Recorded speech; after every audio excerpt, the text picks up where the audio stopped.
Before Edison left, he had a suggestion. The best part of the California trip had been the drive from Los Angeles to San Diego, free from any demands but their own whims. While Edison didn't enjoy public appearances, he did savor time spent with friends away from the crushing daily concerns at work. Surely Ford and Firestone felt the same. Why not embark on future car trips, picking a general area and route and then going along as they pleased? They could camp. Perhaps John Burroughs would come along and point out all sorts of interesting plant life and birds, as had been the plan in 1914 during the aborted visit to the Everglades. Henry Ford was immediately in favor. And besides recreation, the trips would suit business purposes too. The three men were pragmatic enough to realize that they couldn't go anywhere, particularly as a group, without attracting constant notice. Their California adventures had just proven that newspapers couldn't get enough of Edison's and Ford's adventures. Everywhere else in the country, reporters would vie for an opportunity to write about local visits, and thanks to the recent development of wire services, their stories would appear in newspapers all over the U.S. Edison and Ford and Firestone gave themselves a nickname. They would be the Vagabonds, annually joining much of the rest of America exploring the country by car. What better way for such rich, famous men to demonstrate their kinship with ordinary Americans? We are really just like you. Their main goal was to have a good time, but few business magnates in America had a shrewder understanding of marketing than Edison, Ford, and Firestone. If rank-and-file consumers like what they saw and read about, as they surely would, then sales of cars and light bulbs and phonographs and tires would directly benefit too. All right, so that excerpt is explaining the why behind the book that I'm going to talk to you about today, which is The Vagabonds, the story of Henry Ford and Thomas Edison's 10-year road trip, and it was written by Jeff Guinn. And real quick, just before I jump back into the book, sometimes I have ideas about the podcast or new things I'm doing, and anytime that pops up, I'm just going to put them at the end of any particular episode. So at the very end of this podcast, there's just some new updates and ideas I have. So if you're interested, make sure you can listen to that at the very end. Let me go ahead and jump into the beginning of the book. Really, the way to think about, I would say the author was just talking about how shrewd a marketer Ford, Edison, and Firestone were. And I think Ford's probably the greatest of all marketers out of the three of them. And you can really think of Henry Ford as the original influencer. He would definitely do very well with social media. And so this is a little bit about that. It says Ford generally accepted the responsibilities of his celebrity. He worked diligently to cultivate it, realizing early on that his personal fame heightened demand for Model Ts. Most summers for a decade, Henry Ford set out on auto trips, visiting remote towns and small communities. And you can think of these trips, which is what the entire book is about, not only as vacation. They get to hang out with friends they don't get to normally see because everybody's busy, but it is primarily, the reading of the book is, I think the primary reason, more so than all that, was the fact that it gave them publicity for their business, for their respective businesses. But it's particularly with Henry Ford, it shows what you can do with my product. Hey, look, here's another reason you want to buy it, in addition to the free publicity. So it says on every trip, Ford was accompanied by friends, sometimes other business magnates or else government officials, including, I think, 2 presidents, if I'm not mistaken, or 1 president, and then they met another one. High-ranking Ford staff members. His road companions always included the tire tycoon Harvey Firestone and the much-beloved inventor Thomas Edison. Edison was the only living American whose fame rivaled Ford's own. So both Ford and Edison are obviously extremely famous and well-known independently. They get together, of course, the press and the general public, and we're curious of what they're up to. And so this book it goes in sequential order from 1914 to 1924 when the trips end. Now, throughout the book, they talk about obviously the trips they're taking, but then the author has a bunch of digressions and these little stories that give us insights into the personality and business, what's going on in their businesses between Firestone, Ford, and Edison, and that's most of what I'm going to focus on today. It's most of what I personally found interesting, and this is about Henry Ford's one idea. And when I got to this section, it made me think of a quote. I'm going to read it to you from this book. I covered all the way back on Founders number 118. It's written by Charles Sorensen, which is Henry Ford's like almost like right-hand man for 40 years. The name of the book is My 40 Years at Ford, and I'll get there in 1 second. And it's about this idea that I love. It's like Henry Ford had basically one idea. And the reason I love that is because you only really need one idea in life to become wildly successful and build the life that you want. So it says, Henry Ford introduced a car that transformed American consumerism and travel. Previously, automobiles were exclusively for the rich, costing thousands of dollars for purchase and considerably more for upkeep. But Ford's Model T changed everything. Thanks in great part to Ford's innovative assembly line, Model Ts were mass-produced on a previously unimaginable scale. In competitors' factories, it took workers several hours to assemble an individual car. At the Ford plant, a completed Model T rolled out the line every 2.5 minutes. And so that was Henry Ford's one idea. It took him probably 2 decades, close to 2 decades, from having the idea to actually figuring out how to do the idea. And that's, hey, everybody else is building cars for rich people. I want to build a car so inexpensive that everybody can afford it. And so that leads me to the quote. And that paragraph just said, thanks in part to Ford's innovative assembly line. So that's when I read that part, I was like, oh, that reminded me of what Charlie Sorensen said in 40 Years of Ford. And this is the quote. Henry Ford had no ideas on mass production. He wanted to build a lot of autos because that's the only way he could get to his one idea, right? He was determined, but like everyone else at the time, he didn't know how. In later years, he was glorified as the originator of the mass production idea. Far from it. And this is the most important line in this entire paragraph. He just grew into it like the rest of us. And I just love that idea that you have, okay, I have a goal, I have a dream, a product I want to build. I'm not sure yet. I know what I want to do, but I don't know how to do it. And so I know I'm going to have to experiment. I'm going to have to go through many trial and error and usually a long period of time, but I'll eventually get there. And that is really the story of Henry Ford's one idea. There's also something that popped in my mind when this author starts comparing Ford's advantage once he's up and running to what his competitors. You guys are taking hours to do one car. I can do one every 2.5 minutes. It reminded me what Andrew Carnegie, that's a very old idea. And Andrew Carnegie, back in the 1800s, was obsessed with investing in new technology. If there was a new machine, a new process that would help him produce steel more efficiently, he would always invest in that. And usually the old-timers in his business would criticize him for this. And so the way I would summarize Andrew Carnegie's idea and how he applied this idea to his business is that you invest in technology, the savings compound, and sometimes that investment in technology is the difference between a profit and a loss. And so I think it was in his autobiography, he talks about, hey, if I didn't have these machines, if I didn't have the new process, some years that was the efficiency I gained from investing in technology sometimes was the year between me actually making a profit, where the people that were criticizing me, the people, usually older gentlemen that were in the business before me, actually had a loss because they failed to invest in technology.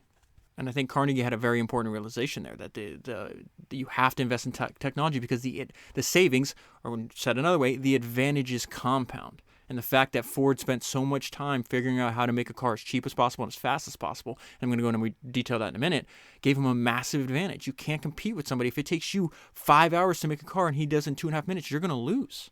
Model Ts were also utilitarian. Fancy options that drove up the price were conspicuously absent. Ford passed on the savings to his customers. At the time of its introduction, the Model T sold for as little as half what other cars cost. From there, Ford continued tinkering with the manufacturing process, aggressively seeking ways to cut production expenses and Model T prices even more. I can't remember because I've done, 4 books on Henry Ford. But in one of them, it said it got to the point where he stopped advertising completely, because the only advertising he would do was constantly lower the price of the Model T. When he lowered the price of the Model T, that was newsworthy, and then he'd get a bunch of free advertising because newspapers and radio and everybody else in the country would pick up and let customers know, oh my God, now that the Model T used to be $550.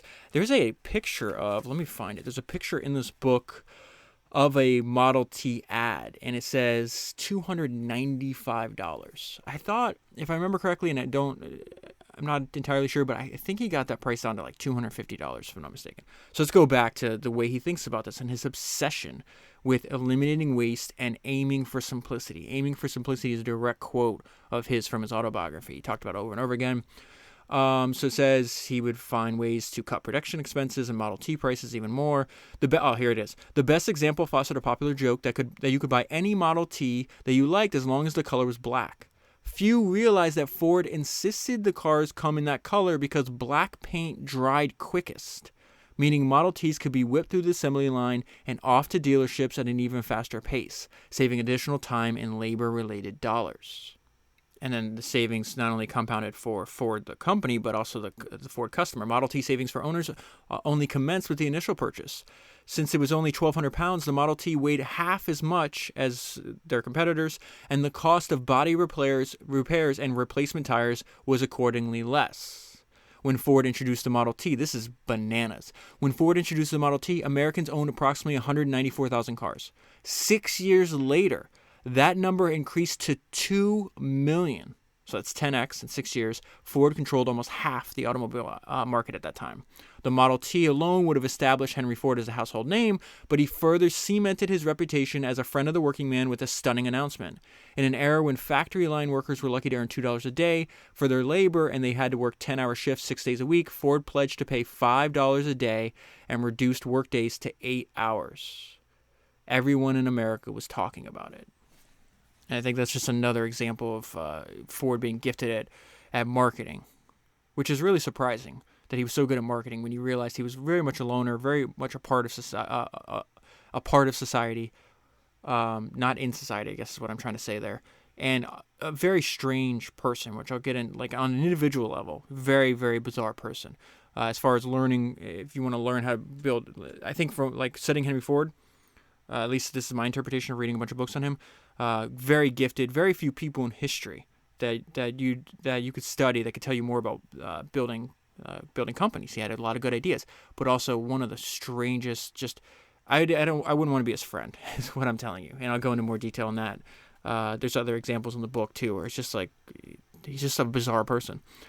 Let me go into more of like the origination of.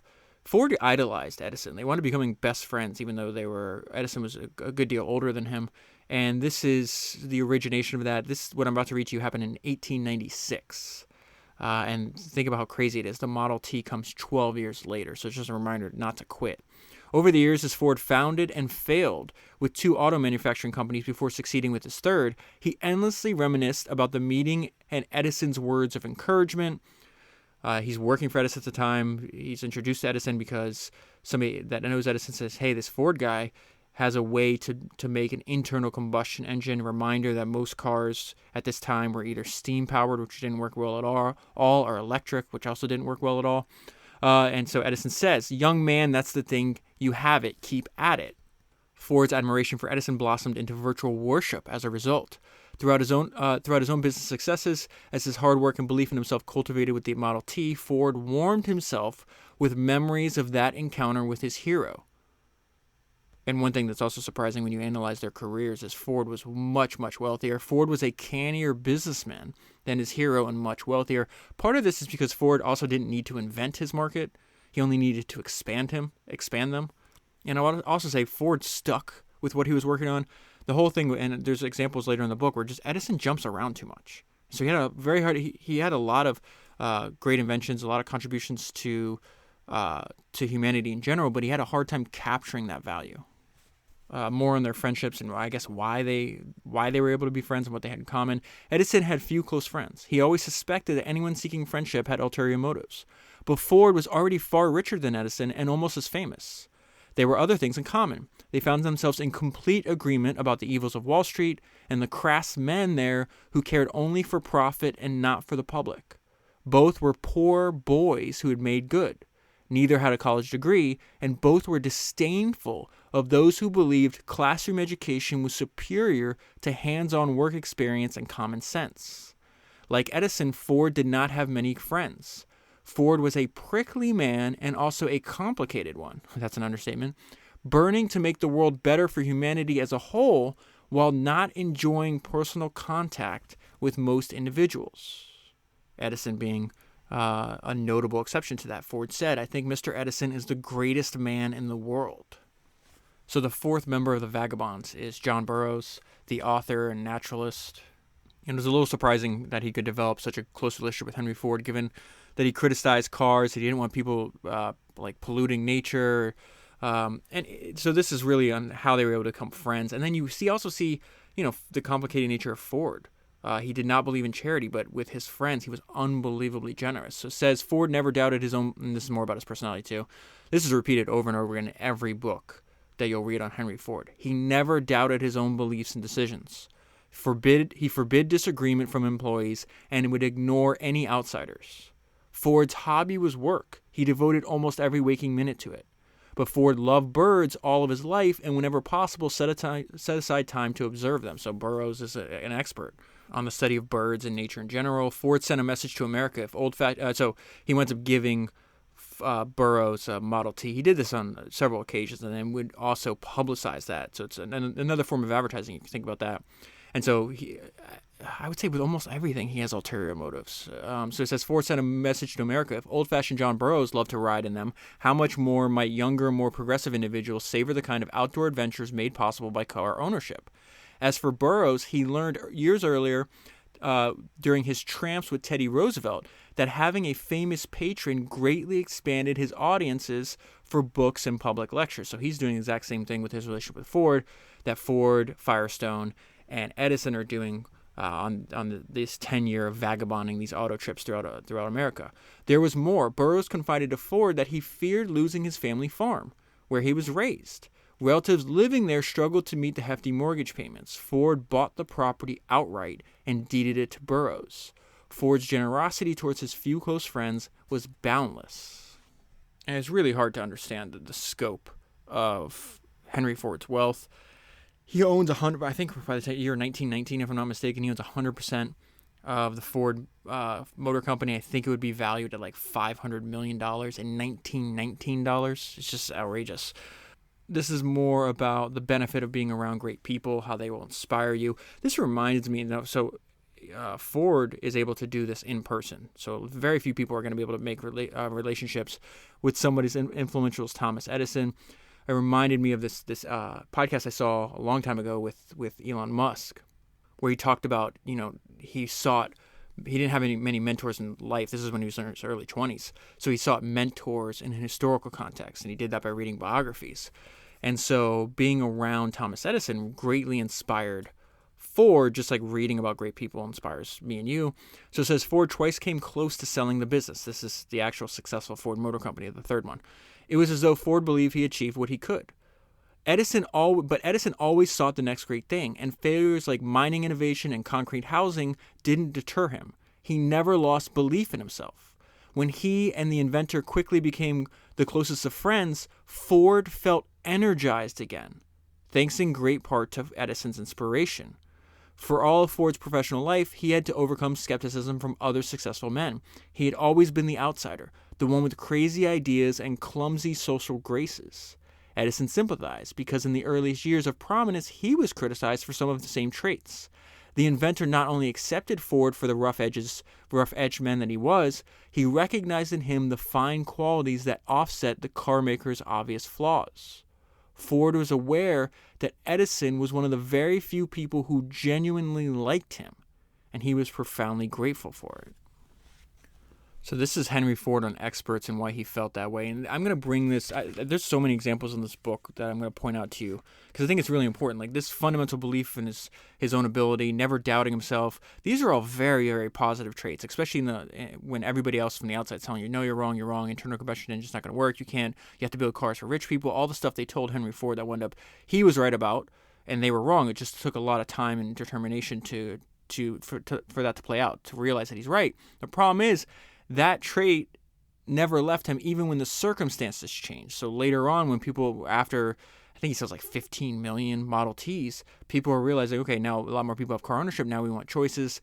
And we covered this back, it was in the early 100s, somewhere in those episodes where I think it was like a 10 or 12 part series on all these early automobile founders, the people that actually built the car industry in America. And so what we saw there was Alfred Sloan, Billy Durant, people like that, Walter Chrysler.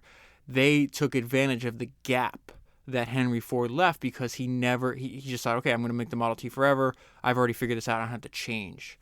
So again, it's just really hard. This is not black or white. It's just so hard to realize when self-belief is valuable, like relentless self-belief is valuable, and when it's actually a liability. Henry Ford was always a man of strong opinions and one who absolutely trusted his own instincts. He especially disdained anyone identified as an expert. Quote from him, "If I ever wanted to kill opposition by unfair means, I would endow the opposition with experts. No one ever considers himself an expert if he really knows his job." Now, he's probably right about that. He's essentially saying that there's always more to learn. When prominent, better-educated men and their hired experts insisted that the future of the automobile market was limited to manufacturing expensive cars for the wealthy, Ford believed that the real potential lay in sales of a modest but dependable vehicle to the growing American middle class. So he's right about that at the beginning. There would be less profit in individual transactions, but the sheer number of sales would yield greater cumulative returns. Ford was proved right, and he reveled in it. So he has this wild success, but then it went to his head. This is really the dangers of an unchecked ego, because then he thinks, okay, I did this myself. I'm the reason that the company's successful. And a lot of people make the argument that Ford would have never been successful without the person that was running the company with him, James Couzens, which I'll go into right here. But again, the reminder, the dangers of an unchecked ego. Their relationship nearly approximated one of equals until the Model T established inarguable market dominance, and then Ford began gradually to resent Couzens as only a glorified bookkeeper. The feeling was mutual. Couzens believed that Ford became so convinced of his own brilliance that he forgot others also made critical contributions to his company's success. Ford felt encouraged to offer his opinion on all sorts of non-car related subjects and had no doubt about his sagacity regarding everything else. I'm going to define that term. I had to look it up myself. I've seen it before, couldn't remember what it meant, so in case this might be helpful to you. So that means the ability to make good judgments. So let's go over that. Ford felt encouraged to offer his opinions on all sorts of non-car related subjects, and this is the dumbest thing he ever did. And had no doubt about his ability to make good judgments regarding everything else. And so he starts publishing essentially like a newsletter about a lot of his anti-Semitism. He railed on this global Jewish worldwide conspiracy that he was convinced of. Started talking about politics and war and all other stuff. And so Couzens says, "What are you doing?" Couzens confronted him, insisting that the owner's personal politics had no place in an internal company publication. Ford disagreed. It was his company. Couzens quit the next day. He went on to a distinguished political career, first as mayor of Detroit and later as U.S. Senator. But with Couzens gone, so was the only check on Ford's increasing proclivity to say exactly what he pleased and damn the consequences. And he winds up, it's not, so he starts doing this with an internal company publication, right? And then he buys his own newspaper. And he spends, I think, he loses like $5 million over like 8 years trying to make this company, or this newspaper successful. And it was just full of just bizarre. I mean, here's the problem when I say, like, let's study Henry Ford for his great ideas about building companies and nothing else. Because this guy winds up being one of the few Americans. He gets awarded, and this is not something you want, not an award or distinguishment you want. He's one of the few Americans that is awarded this made-up award. I forgot what it's called. But it's a made-up award by Adolf Hitler. And if I'm not mistaken, in Mein Kampf, Hitler talks about how great a man Ford was because they shared these same, like this hatred for Jews and they were both convinced that Jewish control of banking and money supply they were essentially, there's a secret cabal of Jews running the world. And Henry Ford would print this in his newspaper. The examples in this book are just crazy. This is why the demand for an inexpensive car would skyrocket if you could make one that's reliable and cheap, which is the wave that Henry Ford rode. The average American rarely ventured more than 12 miles from home because that was the distance a horse and wagon could comfortably cover from there and back in a day. So in the year 1918, they decide, because they do different routes every year, they're like, okay, we're going to go down to the South. We're going to try to publicize and get more interest and more people buying Ford cars in the South. I'm only going to read one section here. This blew my mind. Resentment over the Civil War still lingered in both the North and South. So they're making the point that a lot of people would do, especially as the years progressed, people might drive from like New York. You could go to New York from San Francisco on like a very primitive highway, but very few people attempt to go from like New York to Atlanta. And this is part of the reason why. Resentment over the Civil War still lingered in both the North and the South. That conflict, this blew my mind. That conflict had concluded only 53 years earlier. Edison was a teenager when the first shots were fired, and Ford was born a few weeks after the Battle of Gettysburg. So right now in this 1918 trip, they're as close to the Civil War as we are to the year 1970. So on these trips, a lot of times the cars would break down. That's why like at the very beginning when they start vagabonding, a lot less people do it. As the cars become more reliable, more people do it. And one thing to admire about Henry Ford is he would do a lot of the work himself. In one example, he gives like this poor farmer a Model T, says, hey, you can park the Model T in the barn. They try to put the Model T in the barn. It doesn't fit. So Ford and another guy, they went spending hours extending the entrance to the barn, doing all the work themselves. And so this is another example. They break down and they bring it to a mechanic. They're somewhere out in the South. And the mechanic's like, oh, this is, I can't fix this. And it's essentially Henry, I'll do it myself Ford. The mechanics in town pronounced the damage was unrepairable. A replacement fan would have to be sent for. Considerable delay was inevitable, certainly a day at least. Ford listened to the mechanics, then asked if he could borrow some of their tools. Using his own knife and their soldering iron, he poked holes in the broken bits of the fan, stitched them together with thin wire, then soldered the wires in place. The punctured point of the radiator was also soldered tight. The ignition was switched on, and the Packard ran perfectly. Ford's repair work took 2 hours. And so we see two things there. Again, Henry, I'll do it myself Ford, but also he just doesn't, he wants to figure, and that's a positive trait. He wants to figure things out for himself. Mechanic said it's impossible, going to be at least a day. Ford's like, I think I can do it. And he wound up doing it. Let me give you a little summary of Harvey Firestone. I might read his autobiography too, because he winds up building a massively successful company. And this is like a brief overview of how that happened. By 1918, Harvey Firestone was a businessman of considerable national stature. He was very much self-made. Firestone left the family farm to work as a bookkeeper for a coal company. He was a salesman for questionable health-related aids, and finally a dealer in horse-drawn carriages. In the mid-1890s, Firestone wrote in his memoir, "For the first time it struck me that my future was right there on the wheels of my buggy." Using his meager savings as a startup money, Firestone eventually established a company manufacturing rubber tires for automobiles. He realized that the solid rubber wheels utilized on early cars would not hold up sufficiently on the country's rough roads. And this is how you know there's an opportunity for a better product, right?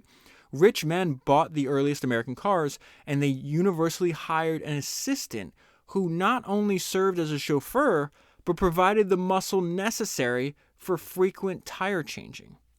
And this is fascinating. Like, the product is so bad that you have to hire somebody to replace the tires over and over again. There's obvious room for improvement here. And that reminded me, Paul Graham has a series of essays on his website, paulgraham.com, that are fantastic. One of them is this essay called Schlep Blindness. And when I got to this section of the book, it made me think of what I remembered from reading Paul Graham's essay on Schlep Blindness. I just want to pull out a couple quotes from that essay, if you don't mind. So let's define this. There are great startup ideas lying around unexploited right under our noses, which is what Firestone discovered, right? But he discovered that, 130 years before Paul Graham's writing the same thing. One reason we don't see them is a phenomenon I call schlep blindness. Schlep means a tedious, unpleasant task. The most dangerous thing about our dislike of schleps, or unpleasant tasks, is that much of it is unconscious. This is not the entire essay. This is just a few paragraphs from it, obviously.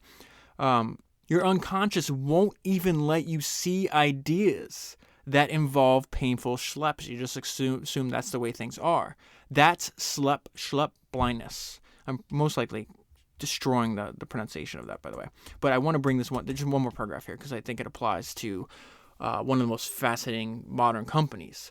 And he says, the most striking example I know of schlep blindness is Stripe, or rather Stripe's idea.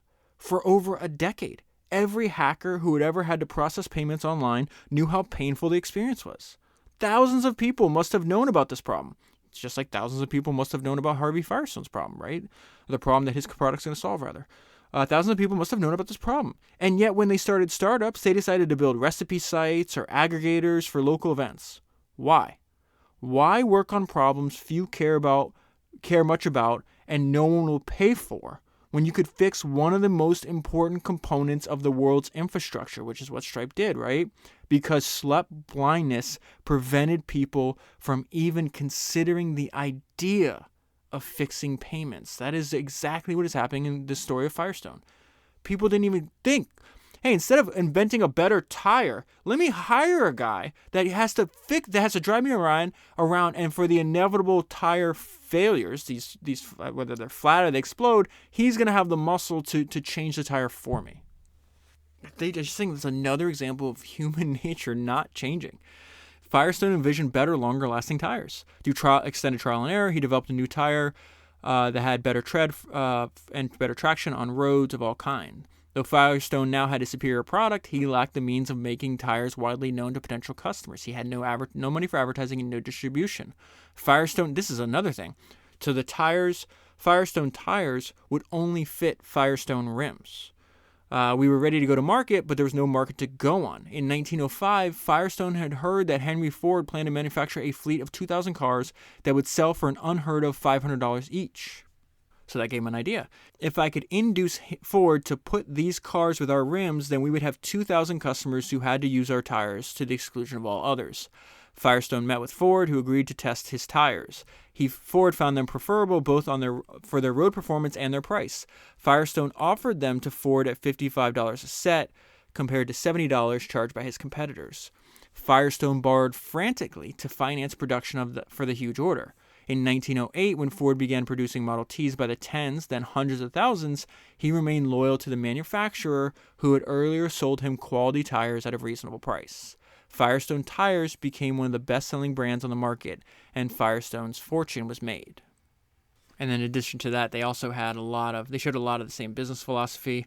They shared several business philosophies. They disdained planned obsolescence, believing customer loyalty was best retained by providing reasonably priced commodities that could be depended upon to last a long time. Ford and Firestone were mutually convinced that the most work-efficient employees were those who felt they had a true stake in the company's success, so they paid higher wages, as well as offering various forms of profit sharing. In particular, both believed that companies could be efficiently run by only one man, whose orders must be carried out by efficient subordinates. And now we reach an example of what I mentioned earlier, that Ford's great to listen to about company building, but he was an absolute weirdo who wanted to control the behavior of all those around him. The carmaker had strong opinions about diet and nutrition, abhorring manufactured sweets in particular. Edison had asked Harvey Firestone Jr. to fetch him a pop from the general store. Ford loathed sugary soft drinks but couldn't bring himself to criticize his idol's indulgence on one. He still seethed, and he's mad about this for a few hours. And a few hours later, when Harvey Firestone Jr. Purchased Burroughs some caramels from another shop, which was Burroughs' favorite kind of candy, Ford couldn't restrain himself. Harvey Firestone Jr. was poisoning John Burroughs. Ford stormed over, snatched the box of caramels out of the young man's hands, and flung it on the street. Okay, so there's another section I found interesting. This is how Ford came to own 100% of the Ford Motor Company. Ford was determined to be the sole controlling voice of Ford Motor Company. He owned 58.5% of the company. For many years, he resented the half dozen or so fellow stockholders whose views sometimes conflicted with his own. He was definitely a dictator, right? Especially when two brothers, John and Horace Dodge, I've also done podcasts on them as well. It's in the archive, I think 115. So I don't remember the exact number, but they were wild people. They're really fun to actually read about. They're crazy. And unfortunately, wound up dying in the flu epidemic. In 1919, maybe 1920, I forgot when it was, but they died relatively young, unfortunately. They were wild, though. They were probably destined to die young. When two brothers, John and Horace Dodge, successfully sued him for putting too large a share of profits into the company rather than paying appropriate dividends to shareholders. Ford shocked America by resigning as company president. He said he was going to start an entirely new automobile manufacturing enterprise. The Ford Motor Company stockholders assumed the threat was real and within weeks agreed to sell Ford their shares at a whopping $12,500 a share. James Couzens, who was his alter ego, and the person that quit, knew Ford best, held out and received $13,000 for each of his shares. Though Ford had to borrow $60 million of the near $106 million total cost, he was glad to do it. It had been an elaborate bluff, but he was now in complete control of the Ford Motor Company. So we see his faith, his unrelenting faith in himself, and that bluff worked out. This is an example where his delusional optimism didn't work out. This is when he starts his newspaper. Ford had his own newspaper, and he put the Dearborn Independent to work on his behalf. Ford and the editors he'd hired realized they must completely refurbish the Independent's editorial and art content if it was to attain the kind of circulation necessary to equal and eventually surpass Ford. So it says Ford never aimed low. This is what I mean about being delusional. So it's like, okay, we need a new editorial, a new art content, because our circulation is going to pass that of nationally influential papers like the New York Times. That obviously never happens. He winds up either closing or selling the paper, I want to say 8 years later, and I know he lost at least $5 million on doing this. And this is the paper where he was publishing like these exposés on, this Jewish global conspiracy. And just, he was obviously very anti-war, and just, his basically a newspaper that just espoused his personal opinions. And the only way that circulation would grow is because he made Ford dealerships, give subscriptions to everybody that bought a Model T. So I don't know if he forgot about that, but he later on, he's like, oh, look, circulation is growing. And then I forgot what it was. It was like just a small percentage points of, let's say 5%, for example, of circulation growth was people that actually bought the paper on their own and wasn't just given a subscription with their purchase of a Model T. So again, just, you can be good at one thing, and that's great because you only have to be good at one thing. But knowing, I guess, it goes back to Buffett and Munger's idea of your circle of competence. If you don't know where that ends, it can be very dangerous. Also in the book, he winds up fighting and suing. And this is where, he winds up being correct because he felt I think it was the Chicago Tribune libeled him. So he winds up fighting this case for many, many years. The jury winds up ruling in his favor, but didn't award him any damages. So this is, let me just read my note to you. So I'm going to read my note to you before I read this section. So Ford testified and didn't know trivia like the date of the American Revolution or the definition of the word ballyhoo. Who cares? A business is just an idea that makes someone else's life better. That's Richard Branson's quote. Still the best description of why there's unlimited opportunity, because if you look at, hey, a business is just an idea that makes someone's life better, that means there's unlimited opportunity for us to pursue, right? Ford served others, which is one thing I learned one of the most valuable things I learned from Henry Ford is the fact that business is just service. You're just in service of others, and so you never lose focus of that. And then finally, you only have to be good at one thing. That is Paul Orfalea, which was the founder of Kinko's I covered a few weeks ago, maybe a month or two ago by now. And his realization that, hey, wait a minute, in school they told me I had to be good at everything. I had to be good at gym class. I have to know physics. I have to study economics. I have to be good at math. I have to study history and reading and writing. And he's like, but in life, you only have to be good at one thing. And he's like, I don't know how copy machines work, but I know I can sell what comes out of them. And he built a fabulously successful life just being good at that one thing. And then my own, I'm taking credit for this idea. I undoubtedly learned it from somebody else. I hope this isn't somebody else's quote, but it might be. Never underestimate humans' ability to focus on the inconsequential. All right, so that's a long note. Let me read the section. The case went to the jury. Their verdict was announced in Ford's favor. The tribune had libeled him.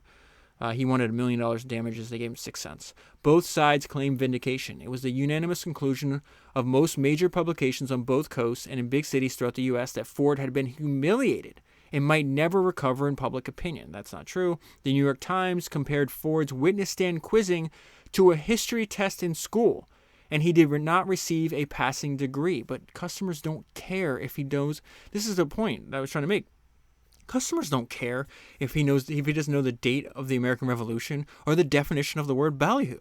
He built a car that I can afford and that is reliable. That's all they're going to care about. They have their own lives to worry about. The San Jose Mercury Herald predicted that the future mention of Ford will be accompanied by laughter and ridicule. Ford received, so that's the response from the media, right? But here's what is the average person in America.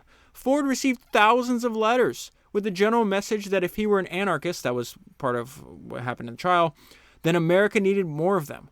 Ford was the son of a Michigan farmer, and like most Americans of the time, his formal education was limited to a few years in local schools and teachers who themselves had not graduated high school. Then he had to leave school to make a living. Like Ford, many of his countrymen read only with difficulty, if at all. Their understanding of American history was limited. They, too, might not remember the exact date of the American Revolution, and this is the most important part, but they knew Henry Ford introduced the $5 workday and a car that ordinary people could afford. They identified with Ford so strongly that newspapers' attacks on him were taken as an insult directed at them. And that whole section really is, to me, just a reminder. I think that's one of the greatest ideas I've ever come across, or greatest realizations, greatest facts of life, whatever you want to call it. The fact that you just have to be good at one thing. If you were serving other humans and you're good at that one thing, it could be making a pizza, making a car, inventing the light bulb, making tires. It doesn't matter what it is. You can build a fantastically successful and independent life. That's super motivating for me. So this is the cost of losing focus. This is on Thomas Edison. I want to say this is a tweet. I looked for it, couldn't find it. But a long time ago, the way I remember it is somebody's mentor died. And they were honoring their mentor that died and said, hey, the biggest advice this guy gave me was, several decades older than me. And he said, like, rabbit-eye kid, quit jumping, focus. Like, stop jumping from idea to idea and just focus. I think it's great advice. And we see Thomas Edison didn't do that. I mean, that's what you want to do. You got to do it and just deal with the fact that you're not going to be as successful as you could be if you just focus on one thing. But Edison, to me, is just what I learned from studying him is he's just jumped around too much. Time and again, he invented things with long-term market appeal only to lose interest or miscalculate what form of his inventions consumers wanted to buy. Examples were plentiful. Edison invented the phonograph, and his company was first to bring it to stores. But for nearly a decade after that, he focused on other projects while competitors built and marketed their own phonographs. So that's just a way to replay recorded audio, mostly music. He thought, if you read that book, The Wizard of Menlo Park, I think it was Founders number 3, something like that. It's one of the first books I did. It was really funny because he's like, I'm going to invent this, and then what people are going to do is they're going to use it. If like people have wine cellars at their house, he thought they were going to have a collection of audio sermons, like preachers, and they would just have like a room in their house that had, maybe, I don't know, like you'd have 100 bottles of wine, you'd have 100 different sermons. He's way off by that, but it was a fundamentally important invention if he just stuck with it. It's like inventing the iPhone. Like, I'm going to work on something else. Their own phonographs over time, depriving the originator of what could have been an Edison-dominated business. Edison not only invented the incandescent bulb, he created the most efficient generator systems to light them. Edison's company was poised to power every major American. It's remarkable. This came from one person. Edison's company was poised to power every major city. And by 1919, almost half the households in America had electricity. But Edison didn't financially benefit. Years earlier, he sold his interests to competitors, and they eventually formed General Electric. So GE, rather than Edison, raked in the substantial profits. And that's another thing Peter Thiel in his book 0 to 1 talks about. He's like, it's not just enough to generate or to produce value. You've got to capture that. You got to find a system to capture some of the value that you're giving to consumers. This is a great illustration that Edison failed to do that. He created an unbelievable amount of value for humanity. He captured the tiniest. I mean, he's not poor. We're not gonna feel sorry for the guy. But he could have done a better job. They eventually formed General Electric, and GE, rather than Edison, raked in substantial profits. Edison's company films, so he invented, you could think of almost like the early movies, right? Edison company films were a huge hit during the early years of motion pictures. They were two-reelers. The longest was 25 minutes. But moviegoers soon wanted longer films, and four-reelers became the norm. Edison, though, liked two-reelers better and wouldn't produce anything longer. Ticket sales for his films declined, and by 1918 he sold off all his film interests. The same was substantially true for recorded music. For years, Edison's recording dominated, but Americans began enjoying jazz and wanted those records. Edison hated jazz. He insisted that his company release only recordings of more traditional music, like symphonies and operas, that he personally preferred. Predictably, competitors' recordings soon outsold Edison's, and by 1929, Edison's companies no longer produced entertainment records. Edison's vagabond friends lamented his business judgment. Ford said, Edison is easily the world's greatest scientist. I am not sure that he is also not the world's worst businessman. He knows nothing of business. Firestone agreed. Mr. Edison thinks almost wholly creatively and does not give the same thought to commerce that he gives to creation. And the point that Ford and Firestone are making, the one Edison missed, is that you have to do both. You have to create something valuable and then capture that value. All right, so moving on. There's a lot of times when I'm reading this to try to put myself in the shoes of the people involved in the story. And something I talk to you about over and over again is the fact that you want to analyze things by like, what side of the transaction do I want to be on? And one of the main themes on the history of entrepreneurship is the importance of control. That if something is important to your business, you don't want to be just rely on the good graces of other humans, right? You want to control that decision. And so we're going to see what Henry Ford did to avoid borrowing money from banks during an economic downturn. And it clearly sees, like, yes, some people can become wealthy, and they still do to this day, owning car dealerships. But in this case, Henry Ford had all the power. And so it says, Ford dealers had a strict financial arrangement with their parent company. When they ordered cars, they paid for them in advance rather than as they sold. The premise was that with their money at stake rather than the company's, they would work even harder to sell the cars. Okay, so you got to pay for them in advance. You can't give me the money when you sell the car, right? Since the Model T was constantly in high demand, there was no hardship for the dealers. They considered themselves lucky to be affiliated with Ford. But the 1920 economic slump left Ford dealers anxious to move the cars they had on hand and reluctant to order more. So they were shocked when they started to receive shipments of Model Ts that they hadn't ordered.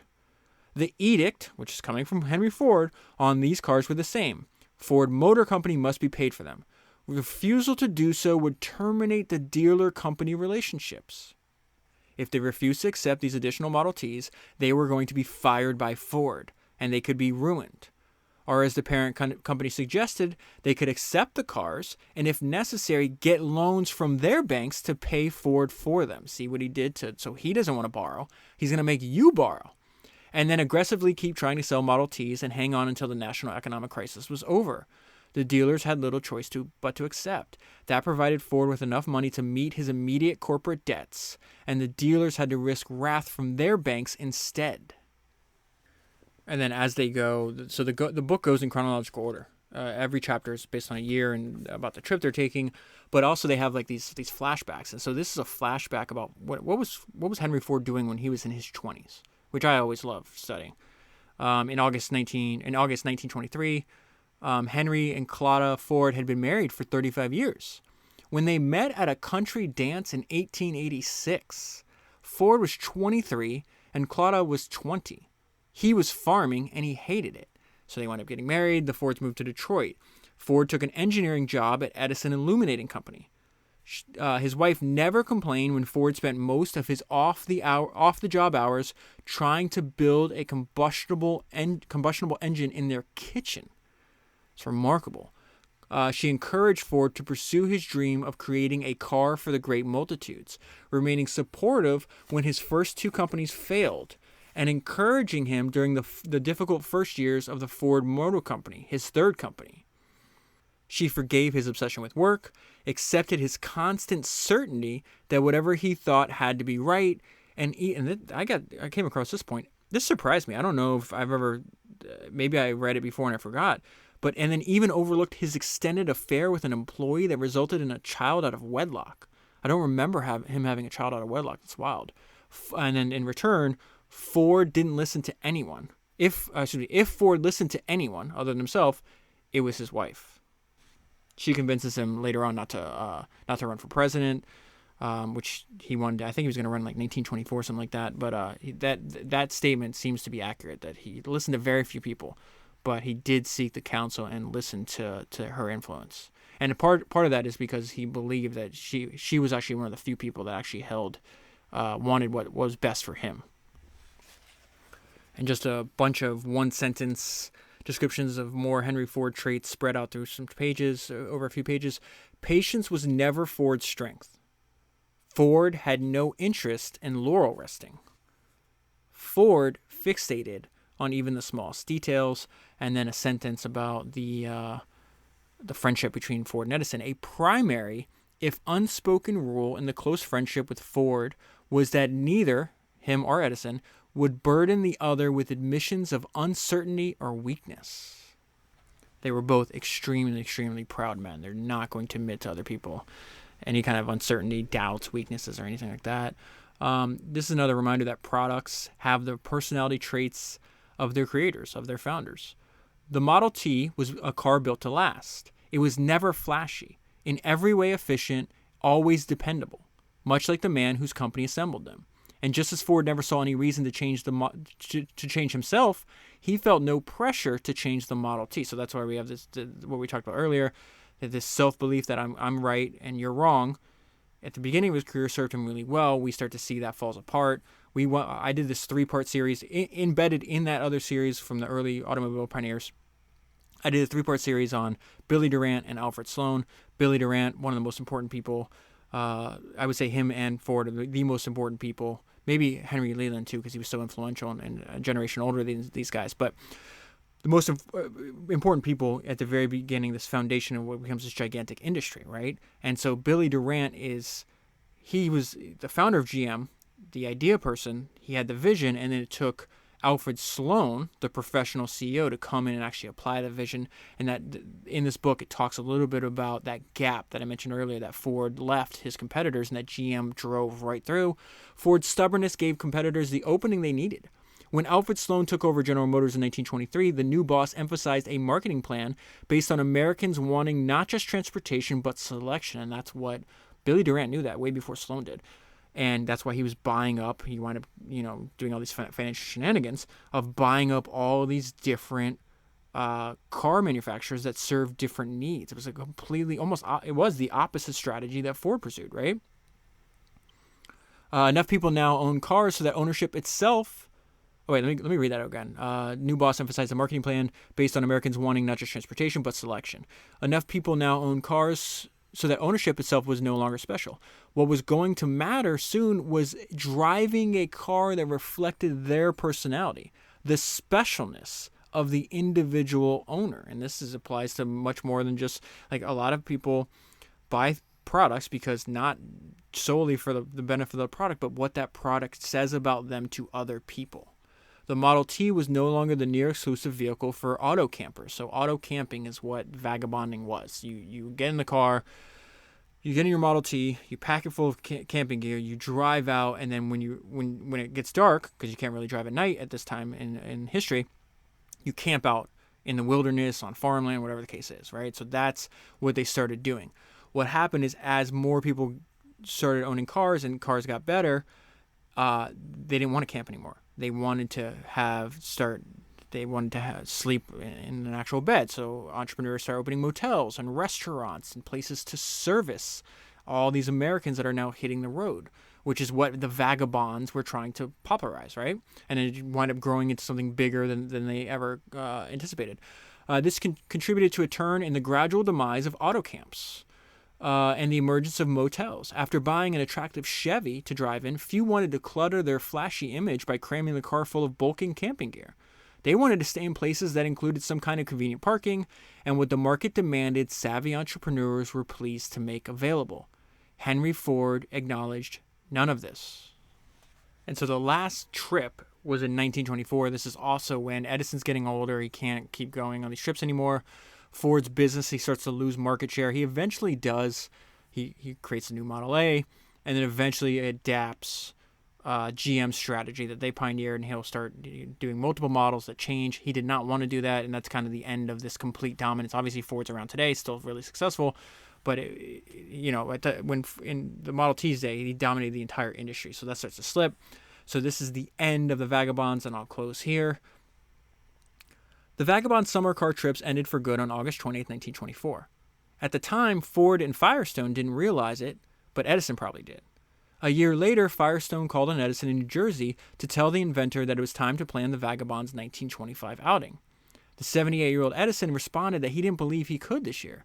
The inventor cited mild stomach ailments and concerns about the sales end of his business.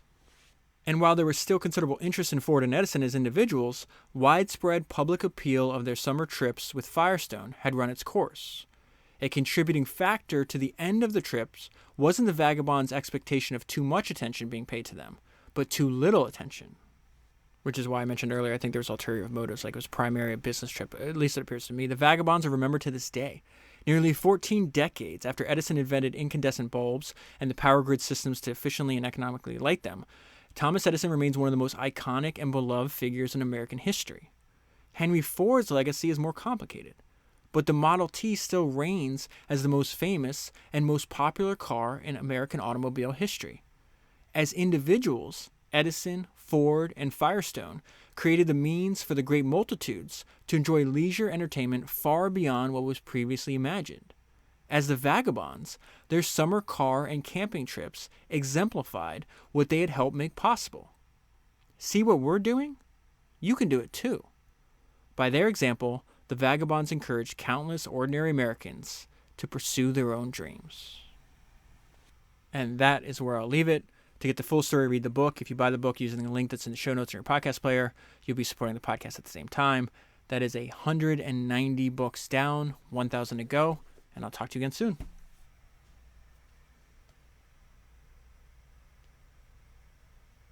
Okay, so I just have two quick things I want to update you on. The first is that I'm now offering a lifetime plan. I started doing this just as an experiment for new subscribers, but I also don't think it's right when companies offer better deals to new customers than already existing ones.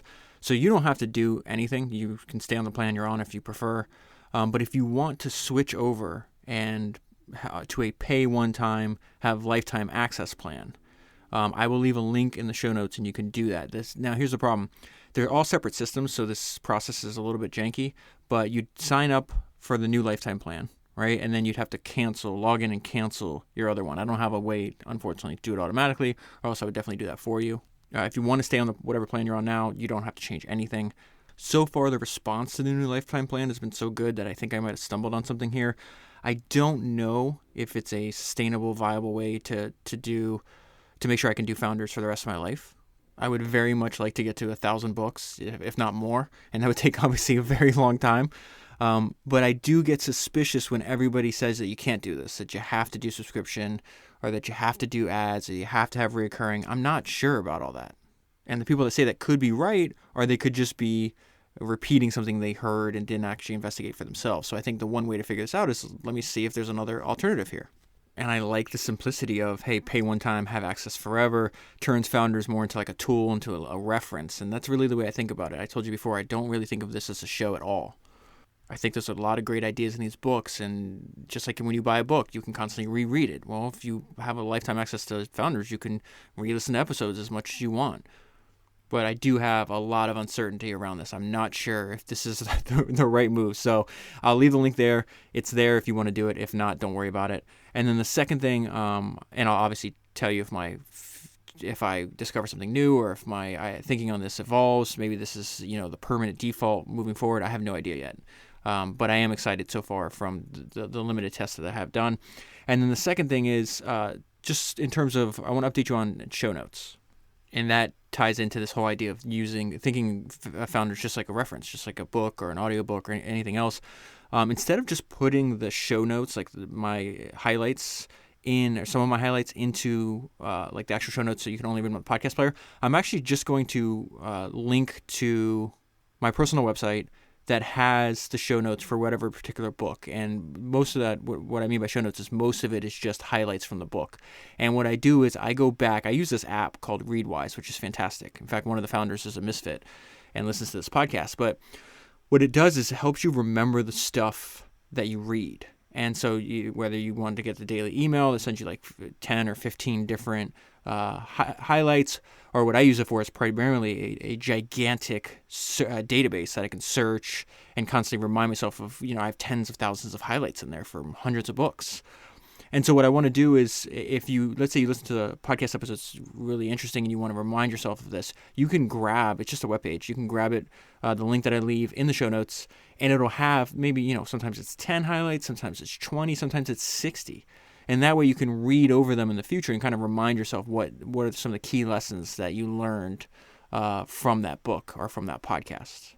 And then on that page, on every web page, you'll see, if you want to get on my personal email list, I think what I'm going to do is just as I do new highlights for every new book, I can just email this to you so you have them as well.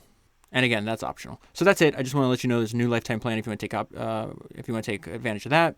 And then if you want to review a lot of the lessons that we're learning on the podcast, there's a new way to do that as well. Thank you very much for your support as always, and thank you very much for listening, and I'll talk to you again soon.